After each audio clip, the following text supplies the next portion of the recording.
UAE అయితే అత్యవసరంగా భారత్‌ని బ్రహ్మోస్ అడుగుతుంది. మనమేమో భవిష్యత్ యుద్ధాల రీత్యా మనకు కావాల్సినవి తయారు చేసుకున్నాం. మన దగ్గర మనకు కావాల్సినయి ఇక్కడ స్టోర్ చేసుకున్నాక మిగిలినయి వాళ్ళకి అమ్ముతాం తప్పించి, మనకి సంబంధించిన మెటీరియల్‌ని ఆపేసి విదేశాలకి అమ్మం. కానీ యుఏఈ మాత్రం అర్జెంట్‌గా అమ్మమని అడుగుతోంది.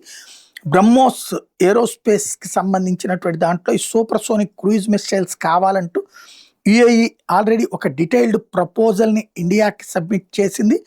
ఇందులో డైవర్సిఫికేషన్ స్ట్రాటజీ అట్లాగే 2.8-3.0 మాక్ వేగంతో దీని అటాక్ ఉంటుందన్నటువంటి లెక్కల నేపథ్యంలోనే యుఏఈ దాని మీద టార్గెట్ చేస్తోంది. తమకి కావాలని అడుగుతోంది.